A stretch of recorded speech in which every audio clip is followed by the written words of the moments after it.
Jó estét kívánok, szervusztok! Köszönjük, hogy eljöttetek. Lután Zoltán vagyok, a Békés Csabai Magyar Filmbaráti Kör elnöke, és szeretettel köszöntöm itt kedves vendégeinket, fővendégként Salla Karhu Finnországból, a BRSE röplabdás sportolóját. Salla, welcome you, tervetuloa, Békés Csaba, Borbola István operatív igazgató urat a BRSE-től, és Szigeti Csaba osztályvezető urat, Békés Csaba polgármester hivatala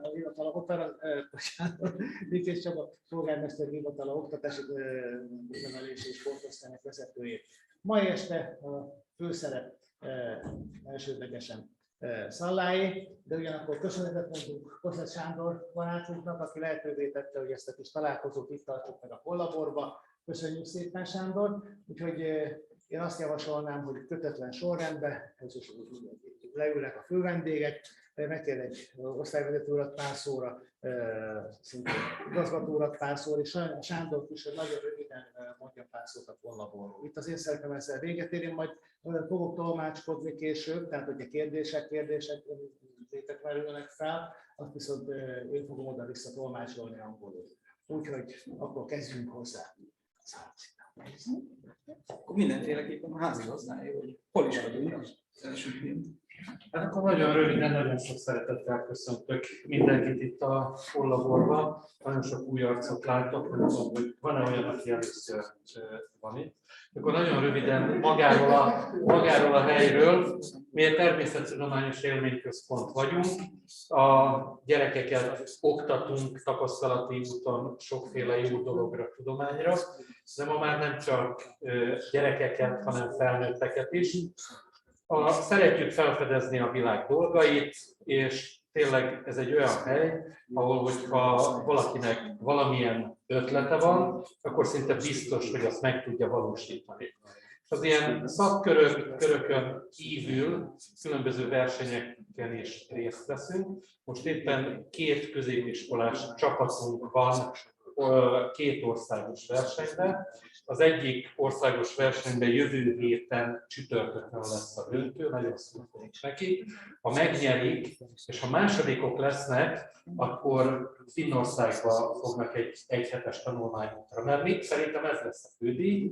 Ha elsők lennének, akkor az USA-ba, ha harmadikok, akkor Németországba, de mindenképpen nyerni fognak, mert rengeteg tapasztalatot gyűjtenek. A másik verseny, az pedig a Edison platform és a Samsung versenye, ami még most van folyamatban, ott is 2 csapat jutott be az 50 fős döntőbe, és egyébként van 2 felnőtt csapatunk is, mert nem csak a gyerekekkel foglalkozunk, hanem innovációkkal, termékek fejlesztésével is, és 2 termékünk is ilyen módon versenyben van. Az egyik ebből az a kis mikrokert, amit ott lehet látni, aminek az a víziója, hogy ha itt lesz az élelmiszerár robbanás, vagy már itt is van, akkor olyan élelmiszertermesztő rendszereink legyenek, ami akár egy nappali szobából is biztosítani tudja egy családok zöldségellátását. Most hát ennyit röviden a Kollaborról, úgyhogy itt álmodozunk és meg is valósítjuk az álmokat. Köszönöm a figyelmet. Thank you, Nikos. Akkor ha megengeded, én szólnék egy pár szót a Békés Röplabda Sportegyesület nevében, és köszönjük szépen ezt a lehetőséget. A BRSE-nek mindig is fontos volt az, hogy ilyen és ehhez hasonló rendezvényeken részt vegyünk, mert ez a abszolút beleillik a klubnak az imázsába és abba az értékbe, amit igyekszünk képviselni. Annyit tudni kell a Békéscsabai Röplabda Sportegyesület mellett, hogy a profi csapat elég eredményes, hiszen 5-szörös magyar bajnok, 2-szeres magyar kupa győztes és 2-szeres Közép-Európa Liga győztesek vagyunk. Amellett nagyon fontosan az utánpótlás nevelés. Tehát utánpótlásban is most pont a mai napon néztem, 329 versenyzője van a BRSE-nek, úgyhogy rengeteg utánpótláskorú gyermekkel foglalkozunk, és hiszünk a munkának a minőségébe, és azt, hogy értéket munkával fogunk tudni teremteni, és ezt elvárjuk az utánpótlásban is, magunktól is elvárjuk, hogy már pedig alázatosan és elhivatottan kell dolgoznunk, és akkor jönnek az eredmények. Nem feltétlenül mindig az óriási nagy büdzsé, a sok pénz az, amit tud segíteni, hanem munkával is el tudjuk érni ugyanazt az eredményt, amit elvárunk magunktól, és ezt is várjuk el a versenyzőinktől is. Éppen ezért fontos hangsúlyozom azt is, hogy akkor, amikor versenyzőket keresünk, és új csapatot építünk, sajnos a röplabdában valahogy van az a sajátosság, hogy nem nagyon sokáig van egy játékos egy csapatnál. Nálunk van egy-két üde kivétel, mint például Molcsányi Rita, aki talán már a 16. esztendőit húzza itt Békéscsabán, a BRSE-nél, de itt is nevelkedett és maradt szerencsére. De nagyon fontos számunkra az, hogy olyan játékosok jöjjenek a mi csapatunkba, akik ezt az elhivatottságot magukévá tudják tenni, és az alázatos munkával hajlandóak tenni a közös eredmények eléréséért. És így került kiválasztásra Salla is, mert láttuk, hogy ő nem az a fellemzős valaki, hanem tényleg ő is hisz a munkában, és az ő elhivatottsága meg az, amivel a pályán és a többieket is igyekszik motiválni. Úgy érezzük, hogy abszolút beleillik a csapatba, és nagyon örülünk neki, hogy Finnországból először, de sikerült akkor egy meg nagyon kedves és jó játékos szereznünk. Maga az Egyesületnél is több országból érkeznek hozzánk játékosok, és tényleg akkor így nem csak azt várjuk, hogy profik legyenek, hanem mindenki egy irányba tartson, egy irányba húzzon.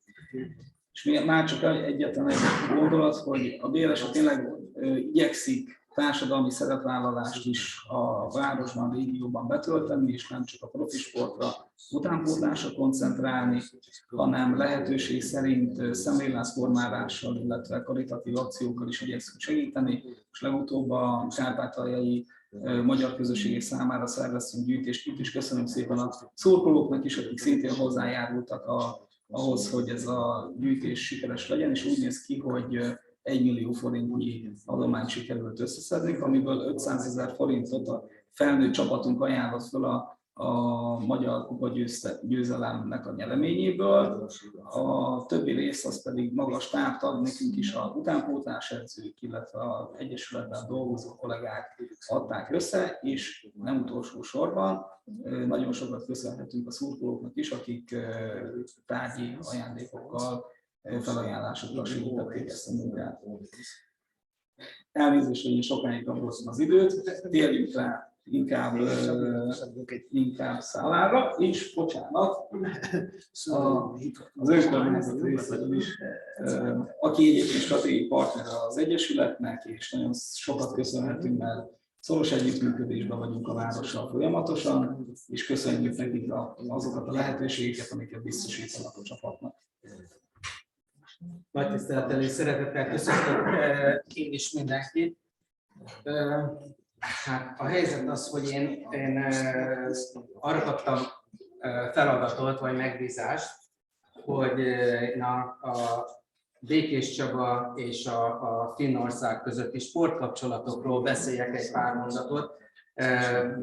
És most akkor elnézést, hogy egy kicsit a röplabdából kiragadom a gondolkodást, de annak azért örülök, hogy a 329 utánpótláskorú versenyző vagy sportolóból az egyik az én legkisebb lányom, tehát a BRSE-nél mi is ott vagyunk. Akkor, ha megengedik, akkor röviden a feladatomat teljesítve, hadd mondjak egy pár dolgot Békés Csaba, illetve a finn sportkapcsolatokról.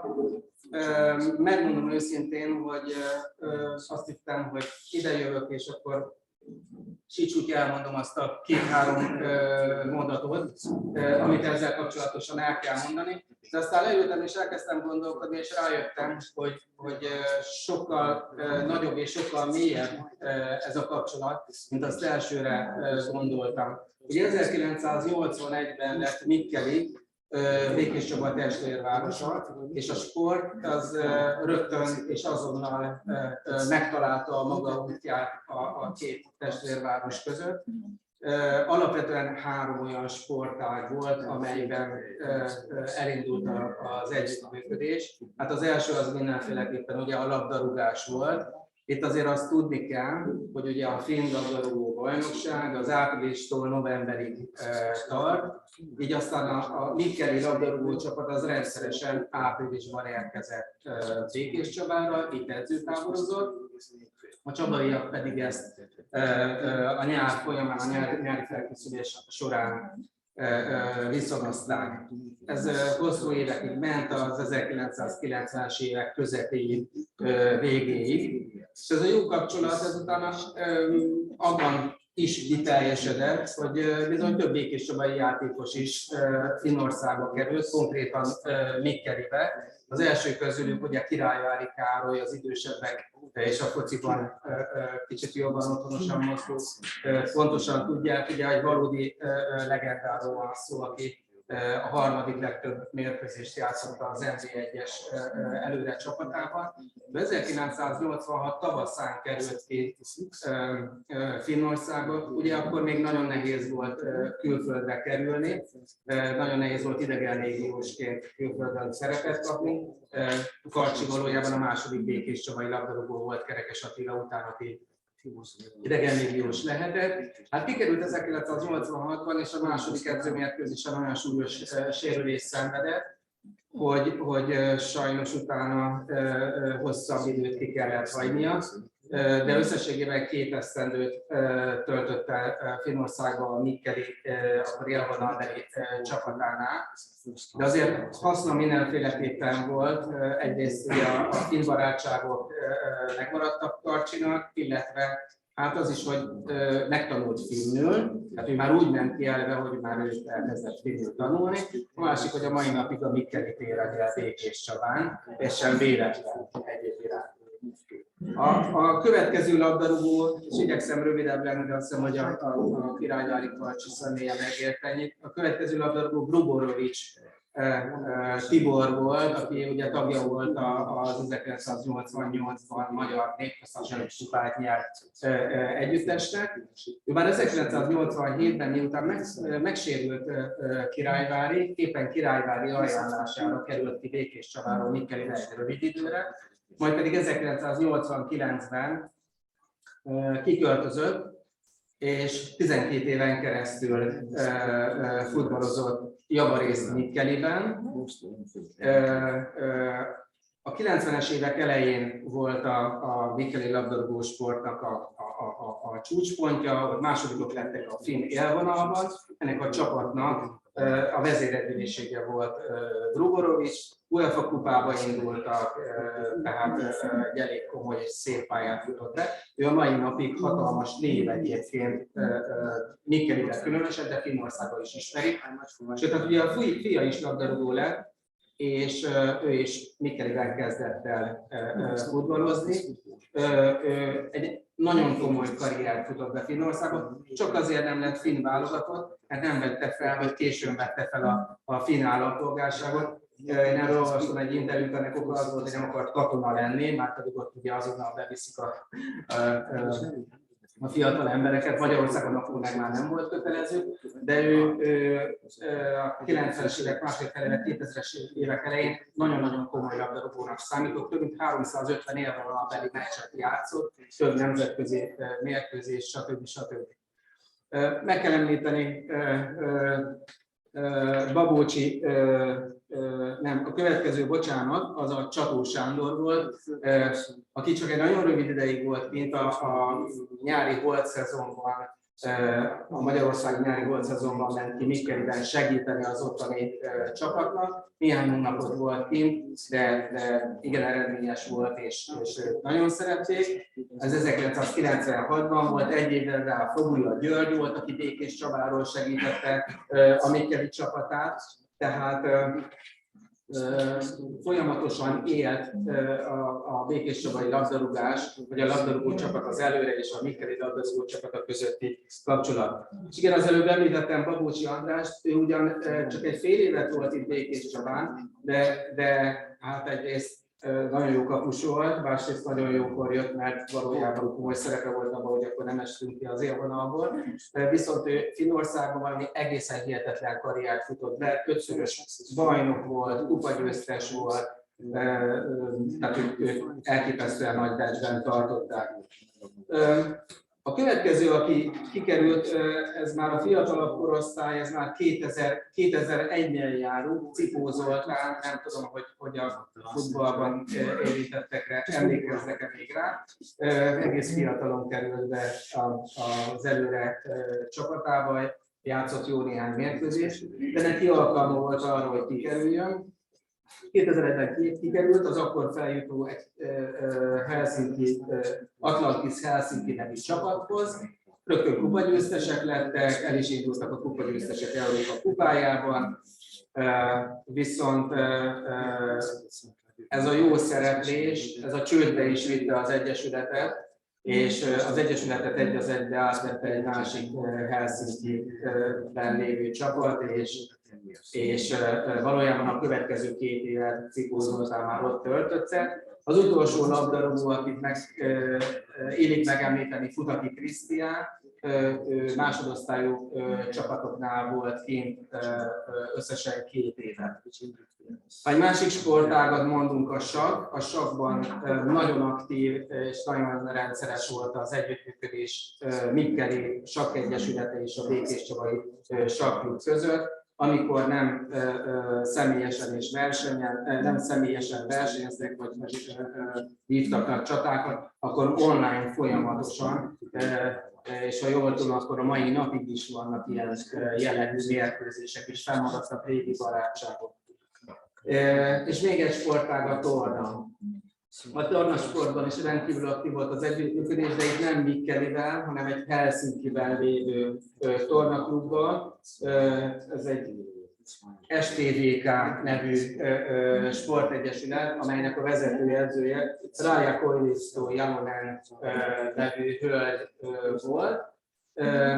Ő egyébként a finn tornász válogatottak is az edzője volt. Rendkívül jó kapcsolat alakult ki a Békés Csabai tornasport és között a Helsinki Sportegyesület között olyannyira, hogy nem csak közös edzőtáborozások voltak itt is, ott is, hanem innen szakemberek mentek ki, akik hónapokat töltöttek kint a finn sportegyesületnél és segítettek a munkát. Lukács József volt kint, ugye a minőségi, Békés Csabai minőségi tornasport megteremtője, az Unyatinszki házaspár, ugye Onodi Hennek az edzői, de kint volt Zsilinszki Tünde és ifjúsági Európa-bajnok, tehát ők huzamosabb ideig, hosszú hónapokon keresztül segítették az ottani szakmai munkát.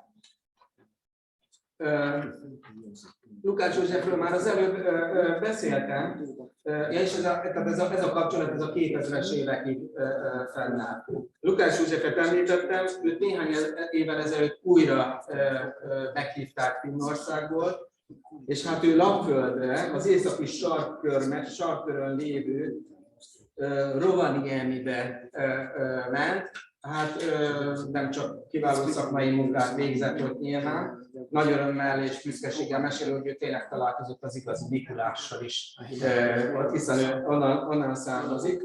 És a Csabai Tornaklub egy másik edzője, Munkácsi István, ő 2009-ben került ki Finnországba, konkrétan Turkuba, néhány évig ott volt, de Lukács József ajánlására Rovaniemibe szerződött, a mai napig ő ott a vezetőedző, és most már kifejezetten jól beszél finnül. A fia ott jár egyetemre, a felesége, aki, hát itt a labdarúgásról beszéltünk, aki picit jártas, ugye Süle István nevét ismeri. A Süle Pista bácsi, ugye edzője volt, az előjének az edzője volt. Süle Pista bácsinak a lánya, a Munkácsi Pistának a felesége. Olyan jól megtanult finnül, hogy még a finn őslakosok is azt hiszik, hogy ő ott született, mert olyan jól elsajátította ezt a nyelvet. Egyébként most miközben ültünk és beszélgettünk, vagy hallgattam Borbola Pistit, eszembe jutott, hogy hiszen Palla Gági is volt kint Finnországban, hogyha jól rémlik. Ez most, amikor itt elkezdtem gondolkozni, nem jutott eszembe, de hát akkor most úgy csinálok, mintha tudtam volna, de egyébként meg nyilván tudtam. Még két érdekességet, és nem ígérem, hogy nem fogom feltartani a tisztelt közönséget, de azért hadd mondjam el, ugye, hogy két nagyon jelentős verseny volt Finnországban, Helsinkiben. Az egyik ugye az 1952-es olimpia. Azért mondjuk el, vagy említsük meg, hogy ott volt Békés Csabai kötődésű olimpiai bajnok, ugye Takács Károly, sportlövő, aki itt volt hivatásos katona 7 éven keresztül Békés Csabán, és itt kezdett el versenyszerűen sportolni, itt volt először igazolt versenyző, ugye kétszeres olimpiai bajnokról van szó, ez volt a második olimpiai bajnoki címe. A másik nagyon jelentős és fontos verseny, ahol érintett Békés Csaba, hogy úgy mondjam, ez a legelső atlétikai világbajnokság, amelyet Helsinki rendezett, és ott bizony volt a Békés Csabai előrének sportolója, a maratoni futó Zsilák Ilona vett ezen részt. Igazából én nagyjából ennyit szerettem volna, hiszen erre kaptam felkérést, és hát itt leginkább ugye azokról beszéltem, akik Finnországból kerültek, és hát ugye Szala az első, aki, hogy úgy mondják, Finnországból jött ide, és hát ugye akkor ez innentől kezdve már egy másik történet. Köszönöm szépen a figyelmet. Köszönöm szépen igazgató úrnak, és köszönöm szépen osztályvezető úrnak. Köszönöm szépen. Nem azt jelenti, hogy most el kell menjetek, vagy... Nem, viszont én átadom a terepet, és onnan fogom követni tovább az eseményeket. Mindentől, most már tényleg semmi nem tart minket vissza, hogy Szallát kérdezzük vele, beszélgessünk. Úgyhogy, Szalla, from now the floor will be yours, and I hope that there will be some questions, and now, because you are the main guest of the evening, ugye Szalla az est fő vendége, úgyhogy én is be is fejezem a magam részéről itt a kicsit a szószaporítást, viszont azt kérném, hogy kérdéseket én fogom lefordítani angolra, és a válaszokat is én fogom. Ha viszont valaki úgy érzi, hogy olyan az angolság, akkor tegye fel angolul. Úgyhogy, should I start with the first question? Kezdjem az első kérdéssel? Vagy van kérdés egyből több is? We also have some questions, Szalla, which were sent to you from our members. Do you remember? I remember some of them, yeah. So, ugye elküldtünk néhány kérdést, amit már beérkeztek itt a vendégeinktől korábban is, úgyhogy hogy kezdjük, mit szeretnének, mit szeretnétek? Kezdjük ezekkel a kötelező kérdésekkel, amiket már elküldtünk? So let's start with the questions you received from us. So, how did you get here? Who found you? Hogyan került ide, Szalla, hogy jött létre ez a Békés Csabai kapcsolat? I have agent, and then he actually bring me here, and I knew the coach a little bit. We talked earlier, and I mean that's about it. I talked with the coach, and everything seemed nice here, and not so. Hát semmi különös nem történt, ugye a játékosoknak vannak ügynökeik, menedzsereik, és nála merült fel, őt keresték. Meg ugye itt is volt ismerettség edzői vonal, ha jól értem. És gyakorlatilag így alakult ki a kapcsolat. Bocsánat, annyit szabad hozzátenni, a BRSE valóban már van olyan neve a klubnak nemzetközi szinten is, nem csak hazai szinten, hogy a menedzserek megkeresik a klubvezetést és kiajánlják a játékosokat, de ahogyan említettem, mi nem csak profi játékosokat keresünk, hanem olyanokat, akik beleillenek a személyiségbe, a elképzelésbe és abba a motivációba, amit a klub is képvisel, és az edzőink, illetve a Baran Ádám, a Egyesület elnöke meggyőződött róla, hogy egy Európa bajnokságon figyelték meg, hogy igen, ő egy olyan mentalitású játékos, aki ide indul. Oké, tehát ezt nem kellett lefordítani, igyekeztem egy kicsit összegünk a keresztbe fordítással, de hát ez talán ma este ez teljesen egyszerű dolog lesz. Nem fogom azt megkérdezni, hogy érzi Békés Csabán magát. I don't ask you how do you feel in Békés Csaba, because of course it's a very protocol question, ez nagyon protokolláris kérdés, de azt meg fogjuk kérdezni, hogy mik voltak a fő benyomásai itt a városban, illetve Magyarországon. So that will be two protocols. How do you feel it? Of course, you should tell that you feel great. But what were your impression in general? The first impressions when you arrived? Were there positive surprises or negative surprises? Like I said earlier, I quite immediately felt like home. I don't know how right, but I felt it, like the people here and the place is nice, and like I said, it's not the biggest city, but it's like really beautiful, and I like the nature and the river and everything here. So I don't know, I felt like people was really nice, and I felt welcomed here. So. Az első pillanattól kezdve de nagyon pozitív élményei voltak, tehát általában a város lakói, illetően tehát nagyon kedvesen fogadták, szeretettel fogadták, és a környezet is, akár a környező természet is, ami itt van. Tehát, hogy összességében ez pozitív volt. And if there were negative impressions, you don't have to... voltak a negatív... No, I'm being honest. What should we improve? I don't know nothing. Hát akkor látszik. Ezeket nem fogjuk megtudni. Itt just returning to the question of the TV you were asked.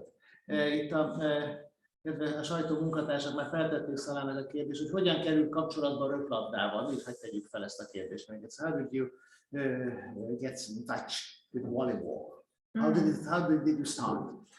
Well, like I said, my friends were playing volleyball, so I interested I went with them, and then my parents always took me to play every sport, and then I stuck with volleyball because it was really fun, and that's about it. Hát voltak olyan barátai, akik röplabdáztak, és a szülei is kipróbáltak vele többféle sportágat, hogy mi az, amihez lesz kedve, és valahogy így alakult, ők is szeretik a röplabdát, így alakult ki, hogy végül is elkezdett röplabdázni, megtetszett neki, és hát most már nem kell hozzátenni mást.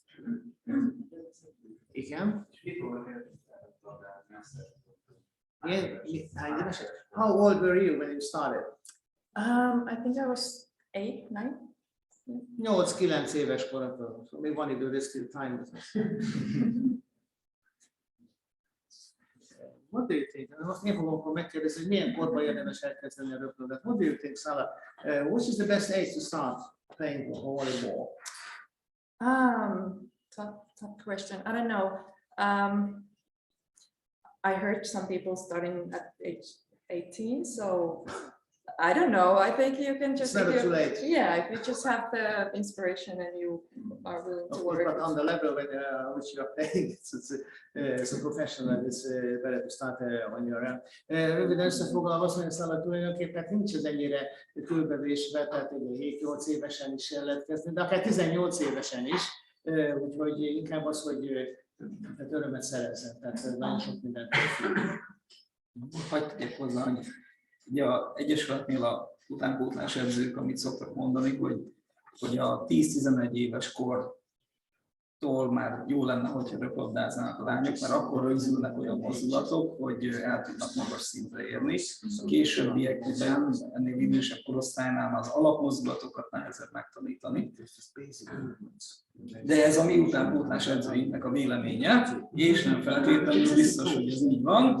A valóságban már, ahogy a példa mutatja, vannak nagyon jó játékosok, akik később kezdtek el röplabdázni, de minden bizonyan azok ős tehetségek el a alapban. Na, úgyhogy tudtuk. Jöhetnek a kérdések.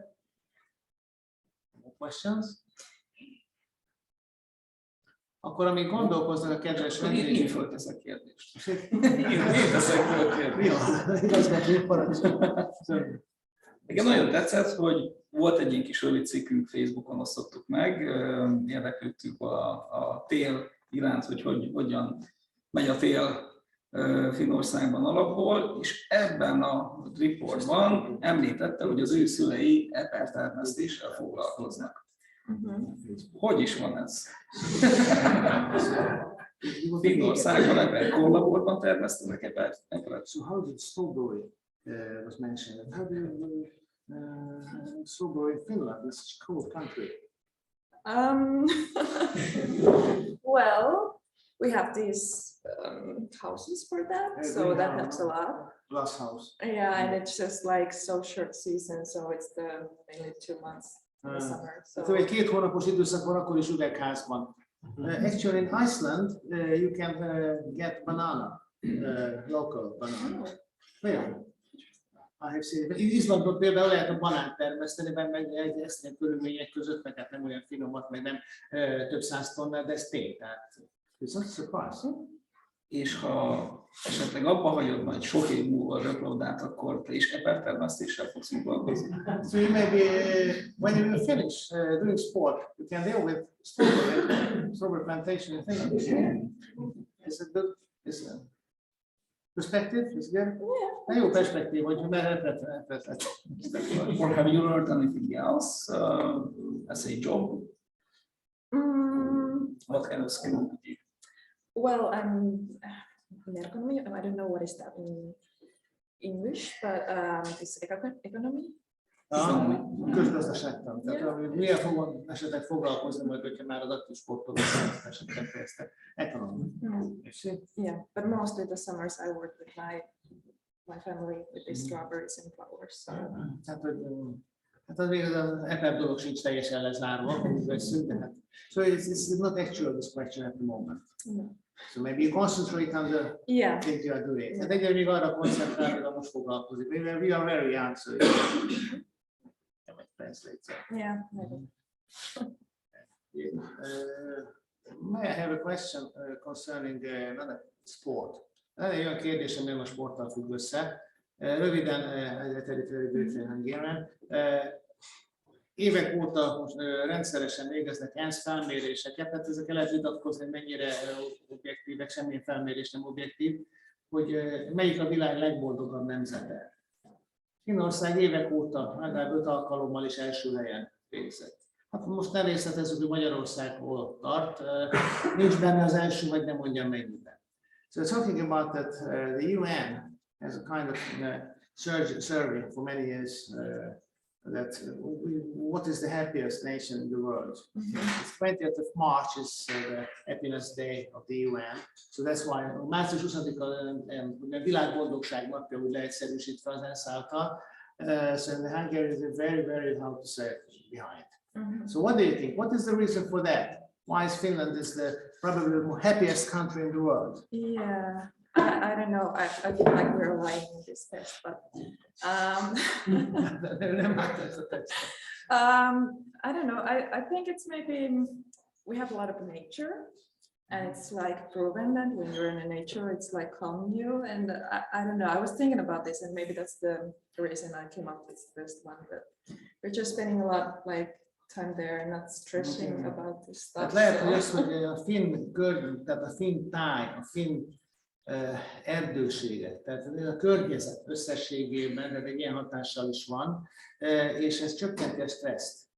So much forestry and less Mondtam, hogy stress. messze laknak a szomszédok, az nagyon sok. Ah, he's trying to say that you don't have much the neighbors so close to you. Yeah, exactly. I say one option.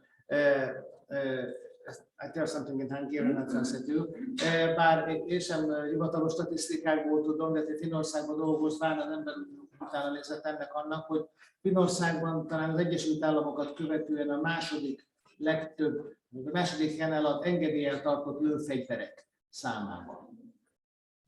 Amiért ez meghökkentő, de pont ebből adódik, hogy ezek nem kézi fegyverek, hanem vadászpuskák. Mindenki messze lakik mindenkitől, kint az erdőben, tehát ott nem hogy mondjam, a betörő vagy a szomszédtól kell védekezni, hanem esetleg a vadaktól. Meg fogjuk kérdezni szállt, hogy erről hallottam. Maybe it's a rather strange thing, but when I was working in Finland, I heard from Finnish partners that after the USA, Finland is on the second place comparing to the population number and the legally kept weapons, fire weapons. It was so strange because in Finland the security is very, the public safety is very good, but these fire weapons are not pistols, but mostly hunter guns, because the people are living in the nature and they don't have to protect themselves from the neighbors, but from the wild animals. Yeah. Do you think it's correct? Yeah, I think so. I mean, my family is also hunting, and Do they have guns? Yeah. Így van, családjaisan foglalkoznak vadászattal, és van otthon vadászfegyver. The bear comes to eat the strawberry. They Actually, should so. sometimes, yeah. Oh, did you have like this occasion when the Yeah, bear there came to is your like- house? Not in the house, but we have this field, and we have these cameras there. Gazdaságok kint élnek ők is a természetben, hogy a házuk van, földjük. And do you use this weapon? Do you hunt also? No, Mert ez ő nem vadászik. no, it's not. No, yeah. I just eat them. Ő inkább elfogyasztja, amit vadásznak. But your brother hunts. Yeah, Both you have two brothers, yeah, and both are hunting. yes. Brother? Two brothers, yeah. Két bátyja van. És ők vadásznak. Ők vadásznak. So the boys, there's a classic way. The boys are hunting, and then they take home the result, and they prepare it. Tehát a hagyományos megoldás, a fiúk vadásznak, és akkor ugye a lányok elkészítik. It's very old practice, nagyon régi gyakorlat. Some 1000 years. Yeah, but they also prepare it and just eat. Jó, de a fiúk is elkészítik, tehát ugye nem csak arra. Csaba? Finnországban köztudott, hogy a jégkorong a legnépszerűbb sportág, a földkapda hol helyezkedik el? It's a well-known fact that probably the most popular sport in Finland is ice hockey. And what is the place of the volleyball? How popular is it? I don't know, not so. I think there is like maybe 300 people in the matches, and that's like the top. So I feel like people is more watching ice hockey, football, something else. So Ő is úgy gondolja, hogy inkább ugye a jégkorong, aztán a foci az, ami igazán népszerű, hogy egy röplabda meccsen 300 ember, esetleg bajnoki meccsen, mint a championship match, 300 people, kb. Az egy ilyen nézőszám, it's not bad. 300. no, but I mean like the last games, but not the regular Tehát season. a legutóbbi meccsen ennyien voltak ki, tehát azért nem a legnépszerűbb sportág. So not so famous there. But also in Hungary there are some, we have also the rugby in Hungary. A Magyarországon is van a rugby csapat, ez volt szerencsénk hozzájuk Észtországban was, we met them in Estonia. Mondják, mikor közlik, hogy jön a magyar rugby csapat Észtországban. Kb. 10 voltunk nézők. Először magyarok, és vagy kb. 50 észt. About 50 Estonians and 10 Hungarians. And why? Because Linda, my wife, found it on the Facebook. És hogy tudtuk meg az egészet, hogy Linda párom megtalálta a Facebook oldalt. Ők lepődtek meg a legjobban, hogy magyar szurkolók vannak, meg kirángattuk a nagykövetet, meg a hivatalból. Because Linda found the information on Facebook, and we decided just to be present, and even invited the ambassador and all the diplomacy with the funds. Okay, so concerning this happiness issue, visszatérve erre a boldogságfaktorra, So you consider it very important. They're very close to the nature. Tehát az, hogy nagyon közel vannak a természethez. And you also mentioned that you like the nature here in Békés region. És ugye említette Szala, hogy itt a békési régióban is a természet számára ez fontos. Tetszik neki, mikor ez teljesen más. It's completely different character of the nature here. And és ugye kevés ideje van itt sokat kirándulni. You don't have much time to take excursions. But did you see something nice in the nature here? The Körös, the river, or these places? Do you have any time for that, for doing that? Well, not so, but what can I say? Well, I like you said about these rivers and everything. So because we have a lot of lakes, so it somehow like makes me feel like home. But yeah, that's about it. I haven't really discovered. You don't have time. No. But these small lakes, these fishing lakes. Hát tényleg nincs sok ideje kirándulásokat tenni, de viszonylag sok víz, a kis tavakat, főleg ugye horgásztavakról van szó, tehát tetszenek. And the Hungarian climate, so magyar klíma. It's hot. It's really good. Especially in July. But in July you're not here. In July or in August you're not here. Persze júliusban, augusztusban nincs itt Szala, amikor 40 fok van. And you're 40 degrees here. Okay, that's maybe too much. But now, like the sun and everything, it's like way better than in Finland. So I When did you arrive exactly? In September? Yeah, yeah. But it was like summer for us. Oh, that was like summer. Yes, Yeah. and also now. I think that's like. Ja, ő szeptemberben jött, és akkor még az neki olyan volt, mint a nyár, nekünk meg már az már kezd hűvösödni. Finnországban 7,5 hónap a fűtési időszak. The heating season in Finland is more than 7 months. Yeah. And that's why you have problems with the carbon dioxide emission quotas. Because you have a long period. Ez Finnországnak ezért problémásabb ez a széndioxid kvóta. Ugye milyen hosszú a fűtési időszak. Tehát ott ezek az alkudozások, hogy ugye úgy vegyünk vissza, hogy mínusz 20 van a nehéz. When you have very cold, it's difficult just to turn off the heating. Okay. And most is rákérdeznék, nyugodtan bárki szólhat közben, vagy tegyetek. Igen? Meddig tervezik lenne Békés Csabán? How long do you plan to stay in Békés Csaba?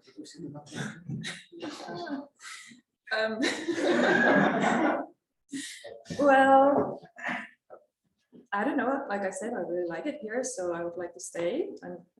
I don't like to stay here, but you never know. So. Tehát ugye szívesen marad, de még nem tudja, hogy alakul. I mentioned in this film the Notting Hill. Did you see that? Do you remember the last question? Yeah. That Hugh Grant is asking Julia Roberts in the last scene of the film, and then the question is how long you are intended to stay here indefinitely.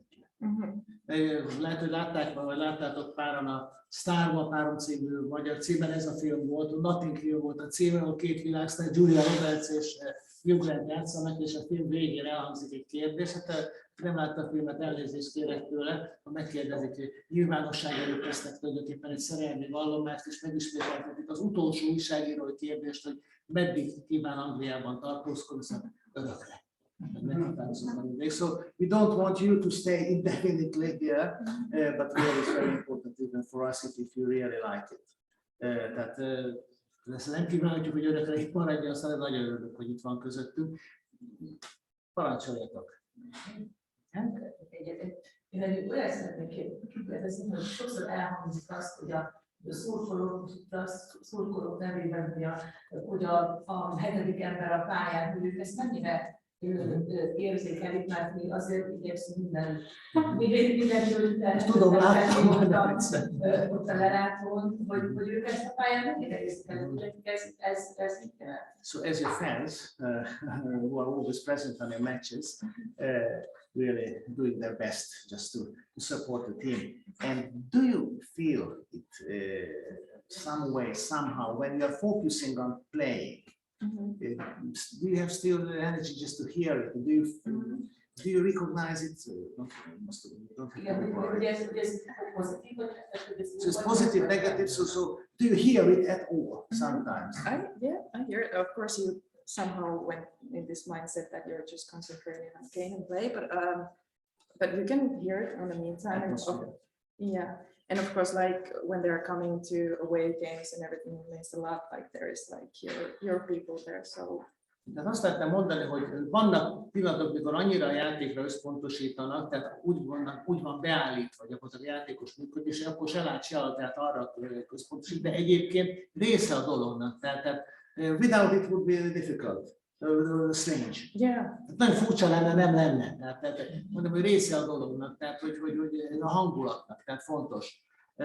Meg azt mondta, bocsánat, kimaradt ez a gondolatot, bocsánat, hogy tovább mondom, hogy azt mondta, hogy nagyon nagyra értékelik azt, hogy idegenbeli meccsekre is jöttek. És az tök jó érzés, hogy tudja, hogy idegenben vannak, de ott vagytok. És ez nekik ez sokat jelent. Pont ezt nem mondom. Kollega magyar, pedig fontos. Én is próbálok hozzá, és a tolmács, csak ugye, ha lett volna egy finn tolmácsunk, hát most megpróbáljuk angolul, úgyhogy mi senki nem az anyanyelvén beszél szinte végig. Sometimes there's another interpreter, but we lost our Finnish translator for today, and that's why thank you very much for reminding me. Sorry, no, that you are completely right, that kimaradjon valami. Let me just make a remark. Ugyanis vannak sportok, ahol nyilván a szurkolók hatása kevésbé érezhető, és pont finn kapcsolódás, hogy egyszer megkérdezték a tavaly visszavonult Forma 1-es világbajnok Kimi Räikkönen, hogy mit jelent számára például a budapesti verseny, a szurkolók, rengeteg finn szurkoló volt, és ugye barátunk tőle megszokott módon annyit mondott, hogy hát több lóerő jobban segítene. Once Kimi Räikkönen was asked in Budapest, and he was not on the top. This report is that what about the fans? Many Finns are coming to Hungary to support him, and they said that more horsepower will be needed. Szerencsére a röplabdában nem lóerő kell. Thankfully, we do not need much horsepower in volleyball, but your attitude is needed, your talent, your devotion. Hát a röplabdában ugye a hozzáállás, tehetség, munka, és hát ugye a odaadás fontosabb. You've got friendship within the team with someone, which player is close to you or which is not? Alakultak ki barátságok a csapaton belül, vagy a jó személyes kapcsolatok? Well, I mean, the foreigners are always a little bit, Within the whole team, BRSE team, do you have friends? Which are the closest friends? Within the players, yeah, among the players. Well, like I said, like the foreigners keep touch, and we like Anastasia and we are staying here and we have free tapes, so we do stuff. So maybe the foreigner players keep a little bit more together, like that. Azt mondja, hogy a külföldi játékosok azok úgy kicsit úgy jobban együtt vannak, és neki úgy személyesen meg jól látja Anastasia Kornienko, vele jól megértik egymást. But there's no argument between foreigners and Hungarian team members. Nincs ellentét a külföldi játékosok, vagy a nem magyar játékosok és a magyar játékosok. And who is the Hungarian player who helps you if you need it? To arrange anything in the city or something? I don't know. Or you do not need any help? Well, I haven't needed, but I feel like there is many people who are willing to help, but I don't know, they all seem nice and kind, so I can ask, I can feel like I can ask from everybody, so, but not one, I cannot say one. Okay. Yeah. Nem tud kiemelni olyan magyar játékost, aki úgy kifejezetten úgy segítene, hanem mindenkiről érzi, hogy ha bármit kérne, akkor bármelyik segíteni, úgyhogy jó kapcsolatuk van minden egyes magyar játékossal. És akkor én megkérdeztem, hogy hogy ugye nincs sok szabad ideje, de hogy mit tud csinálni szabad idején, mert rengeteg edzés van, ugye utazások, a bajnoki mérkőzések. I understand that you don't have much days off and free time. It was very difficult to organize this meeting also. If you have, how to say, a holiday or just free time, what are you doing then? it depends, but well, I really like the spas here and the sauna. It's like Finnish sauna, and well, I like to paint and just be outside because I love the sun. So Hát fürdőbe szívesen megy, szereti a szaunát, ugye ki az a film, aki van-e olyan film, aki nem szereti a szaunát, festeget. Do you plan to exhibit your paintings? no, Kiállítani a képeit, because we can make it in the library. too much pressure. No. Okay, why not? And then we can make it here. Okay, well, we'll see. Actually, I tell something about the sauna. Sauna, hát ugye aki Finnország iránt érdeklődik, annak nem kell bemutatni a szaunát. Két dolog az egészről. Az egyik az, hogy Magyarországon van egy település, ahol óriási mennyiségű szauna van Pécs mellett. Gerezslak, ugyanis nem tudom, 60 vagy 70 finn család költözött oda, és ugye mindenki épített szaunát. A másik pedig az, hogy amikor még a külszolgálatunkon az állam fizette a bért, és ugye felterjesztettük a bérleti szerződés tervezetet, visszapattintották a helsinki bérleti szerződést, hogy mit akarunk mi szaunát a lakásban. Most Finnországban nem tudom, hogy épülhet-e hány éve olyan lakáson, legalább infraszauna nincsen, ugyanis anélkül nem lehet eladni. Just talking about the sauna, not so long ago, there is a Pécs in Hungary, and next to it a small village. And there are many Finns, and there are more than 50 saunas. You know, 60 Finnish families, so it's a sauna capital in Hungary. And the other things that in Finland it's almost impossible to sell real estate if there is no sauna.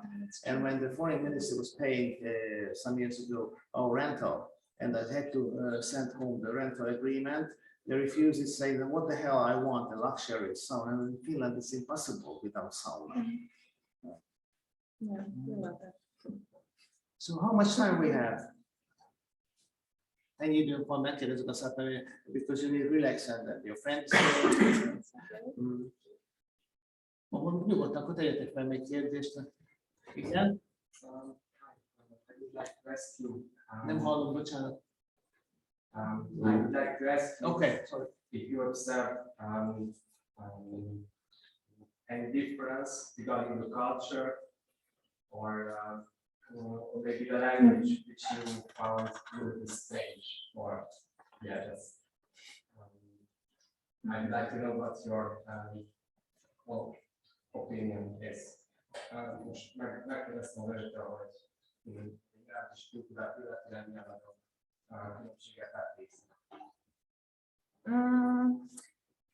Well, about the culture, I think, like I said, about these neighbors far away and everything, I feel like here is more people talk more and are more polite and welcoming than comparing to Finland.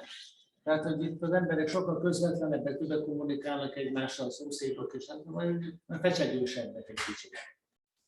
And about this language thing, they say that we're supposed to have some kind of similar language, but I started to learn Hungarian, but it's really difficult for me. So. Ugye, mondják, hogy ez a nyelvről a rokonság dolgot, de hát azért volt szó nehéz a magyar, tehát is abban. Annyit tennék hozzá, hogy a nyelvtan felépítése az elég sok mindenben hasonló. I wouldn't like to enter the grammar structure, is much closer, but not the words. De nem a szavak, nem a nyelvtan.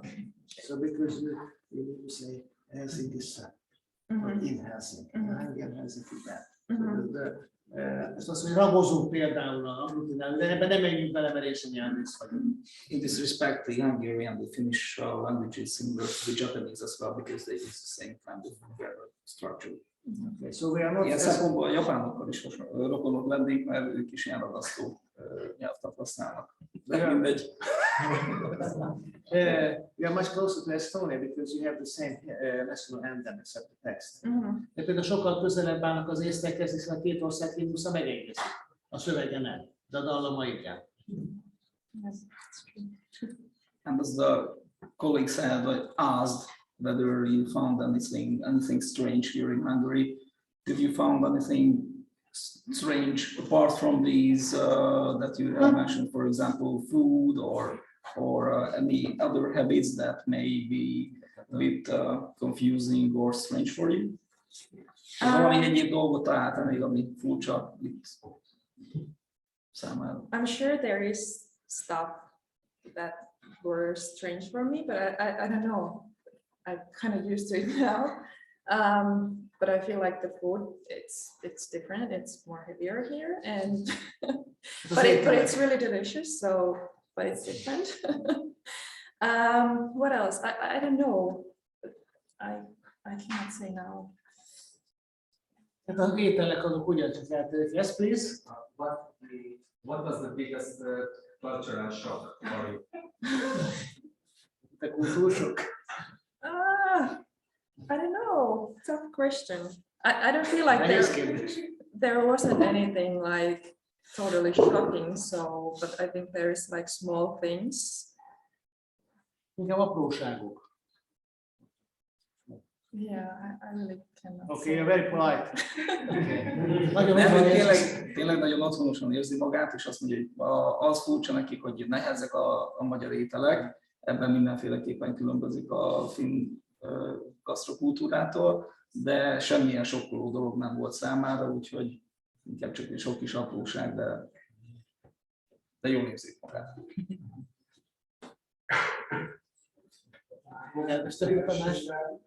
Meg volt a legjobb pillanat, a legemlékezetesebb momentum, mi az, ami a legjobban érezte magát a pályán. Van egy ilyen siker, jó meccs, mi az a momentum, hogy emlékezik.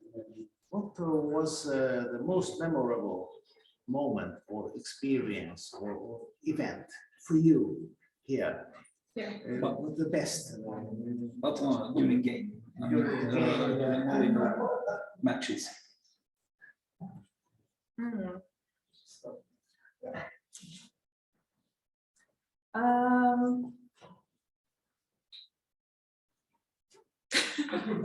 I know, I'm just thinking because I think it was like maybe the first part of the season when I like, again, I cannot say like one thing, but just to see like this arena and the first game and the fans and everything. Nem lenne még kiemelni az első időszakból, tehát hogy maga a környezet, tehát hogy az aréna, nem tudnak kiemelni egy dolgot. Akkor viszont bízunk benne, hogy 2 hónapig azt mondja, hogy ez a We hope that soon we will have the old medal.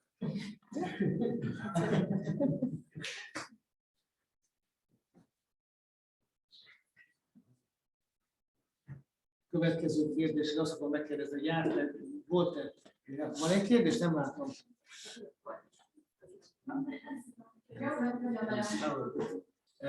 Azt fogom megkérdezni, hogy sikerült Békés Csabán kívül valahova eljutni Magyarországon. So, except Békés Csaba, did you see anything in Hungary? Travel here around? Yeah, I've been in Jula and I've been in Budapest. It's a really nice place. And I understand that you are occupied and you are busy. yeah. De Budapestre járt, hogy Gyulát is meg tudta nézni.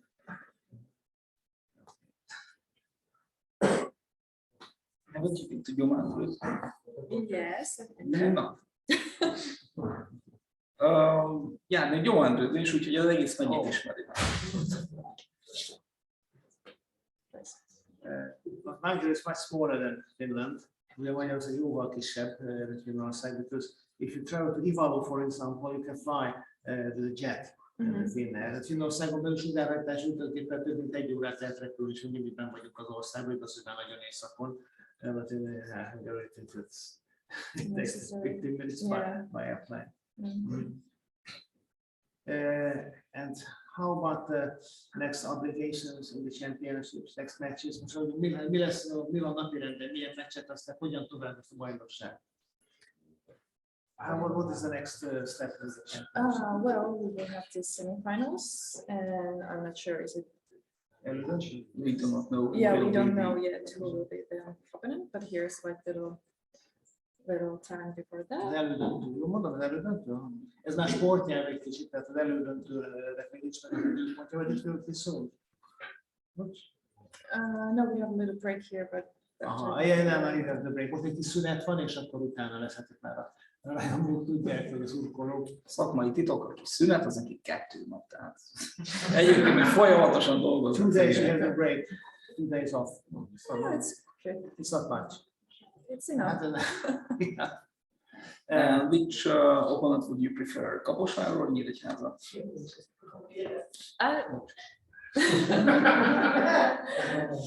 Actually, for me, it doesn't matter because, like, now until then, you need to win everybody, so it doesn't matter who will be there. So. Most nem igazán számít, most Kaposvár vagy Nyíregyháza egyelőre.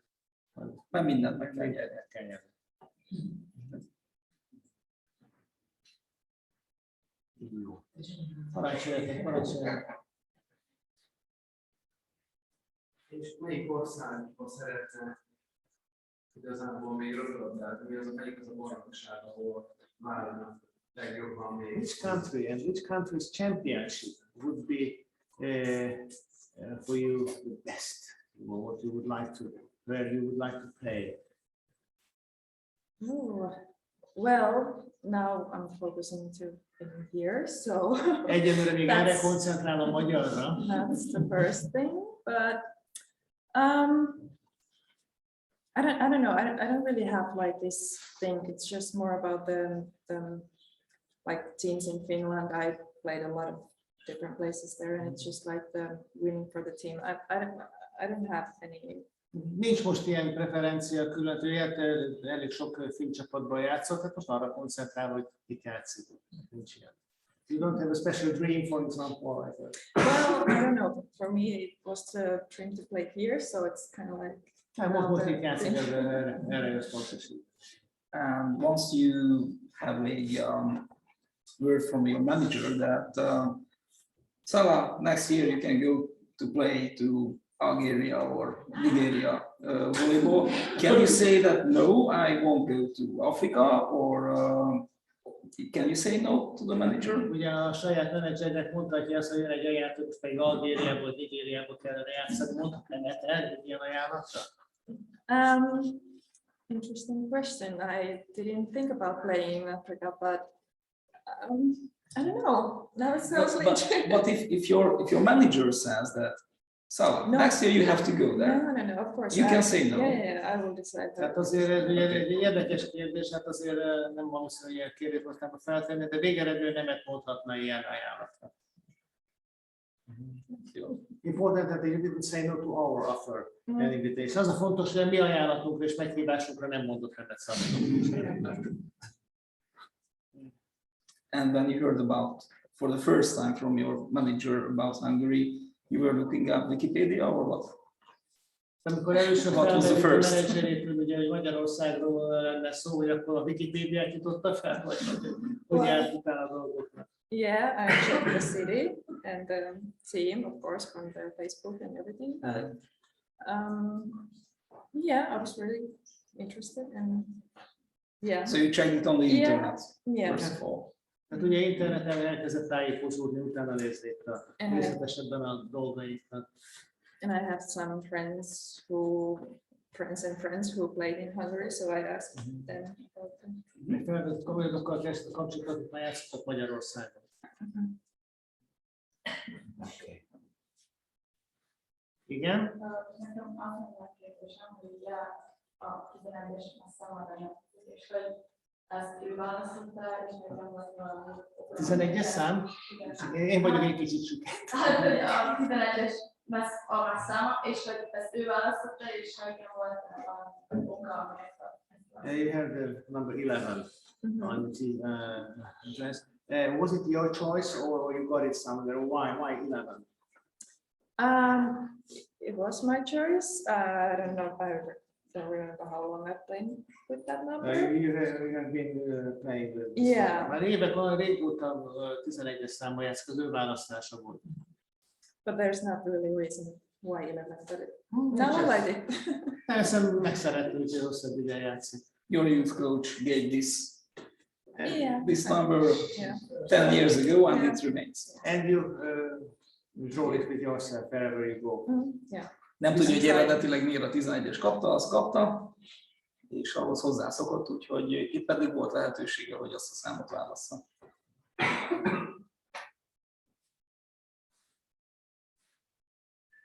Ha nincs több kérdés, akkor azért visszaadjuk a magánéletének, meg a pihenésnek szalát. If there are no more questions, we let you go back to your privacy and some relaxation. But before that,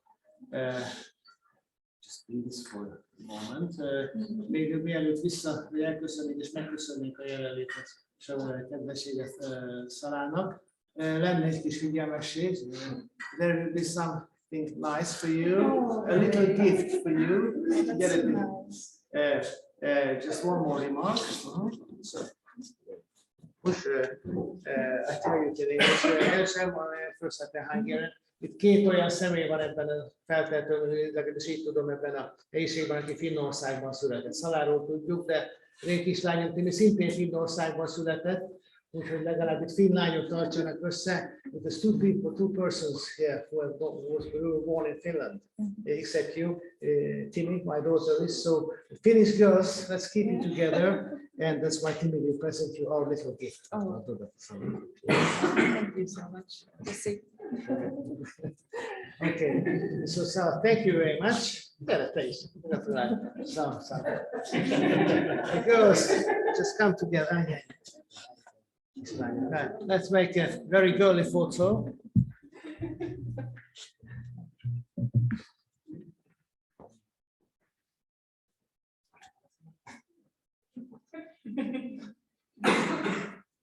Okay, so thank you. Nagyon büszkék vagyunk a játékosokon, majdnem olyan jól nyilatkozik, mint Kimi Räikkönen. Very proud. We are very proud that we play in our team. Okay. Thank you very much, Kitos.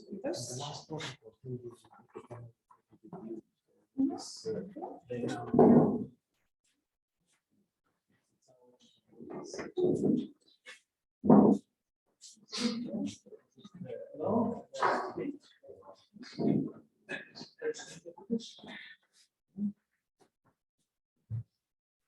Okay.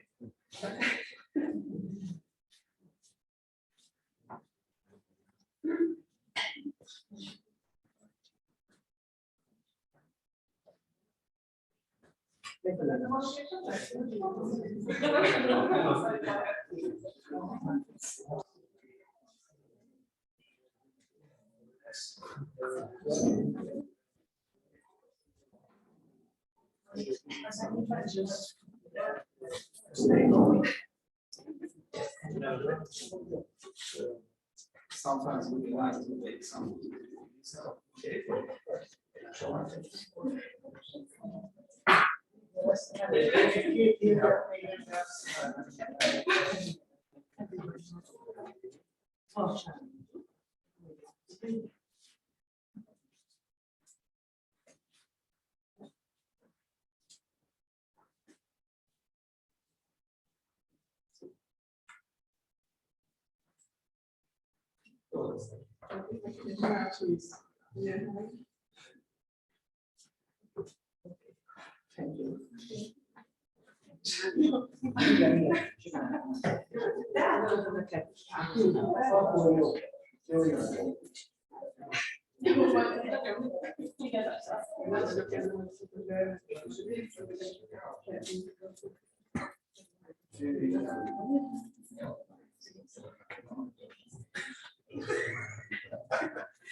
Még nekem lenne szerintem very short announcement Hungarian about szóval, de még annyit mondanék, és a saját pártoknak, illetve jelenlévőknek, hogy a barátunk igyekszünk olyan rendezvényeket szervezni, meg talán elnézést, de másításra elnek. Most két dolog aktuális, itt a folyosón van egy észtermészetfotókert, és miért észre résznek nagyon közeli, tulajdonképpen van egy észreágazásunk is. aki rendezi, az nagyon közel ez a két ország, tehát tényleg a filmhozokat majd egy részlet is jelent, és április első, nem április két vannak ilyen időben, folyamnak, de lesz egy rendezvény itt este. Egy Békés megyei a barátunk tér vissza ide, aki eltér a magyar filmokon tanszéknek a vezetője, docens, Perecki András doktor, az ő alapjait a magyar és szó, tehát amíg a képletűen meg nem halt, előző történt. És András 25 éve ismerem jól, illetve Észtország tiszteleteljük, az egy tiszteleteljük információ szín, és amiről itt fog beszélni, Sándor köszönettel, meg talán a Hollabornak is a portfóliójába beletartozik tömören a film és az ész sikerek oka. Hogy ez a két ország elnézést, nem vagyok állami alkalmazó, mondhatom azt, hogy alig több 100 éve léteznek, oldúszegények voltak gyakorlatilag. És hol vannak most, csak nem adott tovább sem. Nem már minden senkit.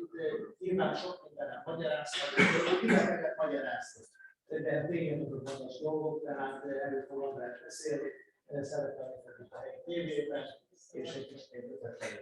Egy békési ember, tehát a békési a Hős utcában az a nagy lényeg.